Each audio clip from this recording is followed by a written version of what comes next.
Breaking news. Canada is throwing their weight behind their ally. Not to the south, but across the Atlantic. Greenland, the future of Greenland is a decision for Greenland. We are NATO partners with Denmark, and so our full partnership stands. Our obligations on Article 5, Article 2 of NATO stand, and we stand full square behind them.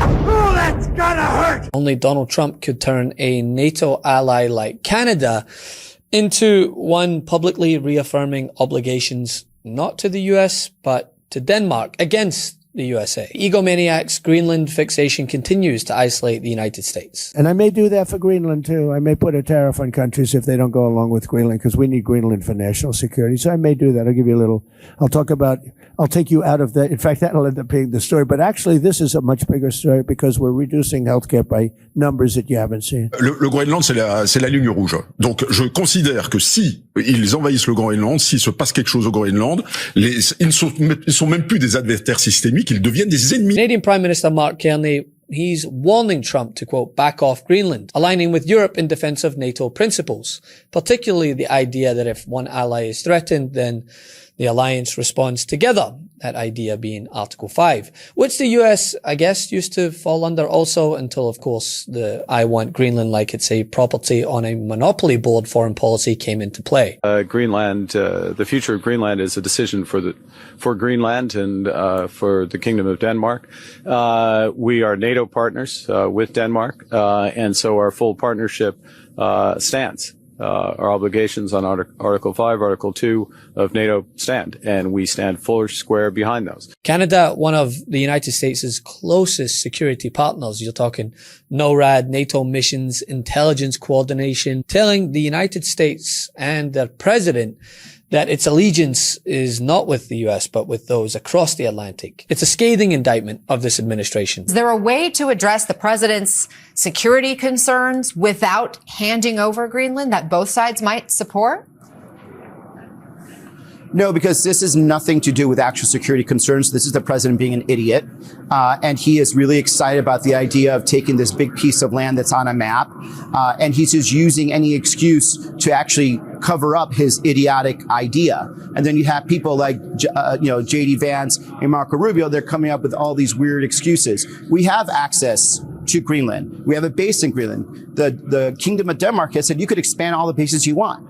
They have agreed to work with us on economic issues. They've agreed to any type of economic treaty to secure mineral rights, whatever it is. They'll do anything because they certainly don't want to work. But this is just a fit of fancy this president is having. And then all his court jesters around him are coming up with an excuse because the real reason is really dumb. It's just the president is an idiot. And we're all trying to come up with excuses. But the fact is, at the core base, this president is an idiot. And now he's putting that foreign policy into effect, which is going to negatively affect us in the long run in terms of our national security. But here's the thing that's interesting. Trump's narrative is, well, I'm restoring respect. Allies are falling in line. America is feared again. And we're doing great economically. Everybody wants to make a deal. Well, what part of Canada is afraid and wants to make a deal comes across when they're making trade deals with China instead. Canada is now actively rebuilding economic ties with China, including cutting tariffs on Chinese electric vehicles as part of a deal tied to reducing Chinese tariffs on key Canadian agriculture export. I believe the progress that we have made in the partnership sets us up well for the new world order. China's strengths, for example, in electric vehicles are formidable. They're undeniable.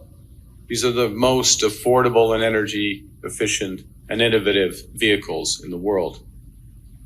And for Canada to build our own competitive EV sector, we need to learn from, partner with, and access and build supply chains with China. To help deliver on the full potential of these partnerships, and to bring down costs for Canadians, we're going to start by allowing up to 49,000 Chinese electric vehicles into the Canadian market at the most favored nation tariff rate, which is 6.1%. Reuters also reports that both leaders from Canada and China announced a renewed strategic partnership, with Canada seeking, quote, historic gains in areas like agriculture energy, and finance, explicitly in the context of strained relations with the US under Trump. One of the things you said in the public remarks was this partnership with Canada and China, this new partnership, sets us up well for the new world order. What did you mean by that? What is the new world order? Well, it's a great question, Brian, because I think the world is still determining what that order is going to be. And let's be clear what we're talking about first and foremost, which is what is going to govern global trade? What is the role of the WTO going to be? How important are bilateral deals such as the one we're developing, plurilateral deals, if I can use that term, Trans-Pacific Partnership, potential linkages between Trans-Pacific Partnership and the EU. Where is financial regulation, payment system regulation going to fit into that? So let's just be clear.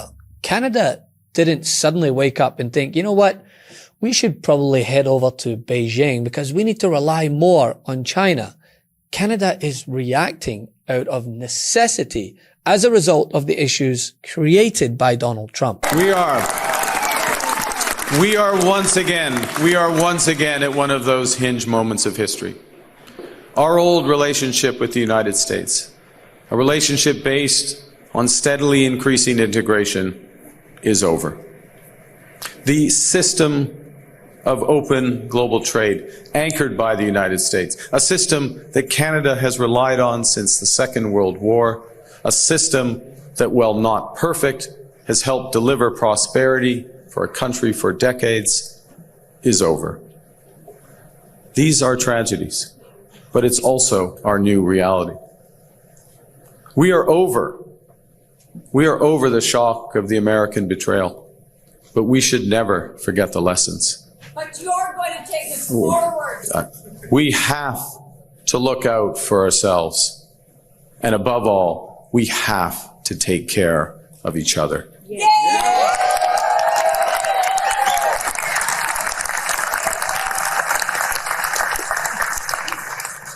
If Trump's goal was America alone as opposed to America first, then it's working. Trump's Greenland threats are pushing NATO allies closer together against him.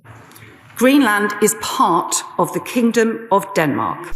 Denmark recalls the foundational principle of international law that forbids states from threatening or using force against another state's territorial integrity and political independence. This imperative is enshrined in Article 2, Paragraph 4 of the UN Charter. Members of the UN Security Council have a special responsibility to uphold these principles. The principles of sovereignty, political independence, and territorial integrity must be respected. The inviolability of borders is not up for negotiation. These are universal, sacrosanct principles enshrined in international law. They apply everywhere. Canada is siding with Europe on alliance solidarity against him. The future of Greenland is for Greenland and the Kingdom of Denmark. And it's for Greenland and the Kingdom of Denmark only. Mm-hmm. Denmark is a close ally of the United Kingdom in Europe and a close ally in NATO. And so it's very important we stand by our ally and very clear about the future of Greenland. And that's your message to Donald Trump as well when you speak to him next? It's my consistent message in relation to Greenland. And so that's not a new position.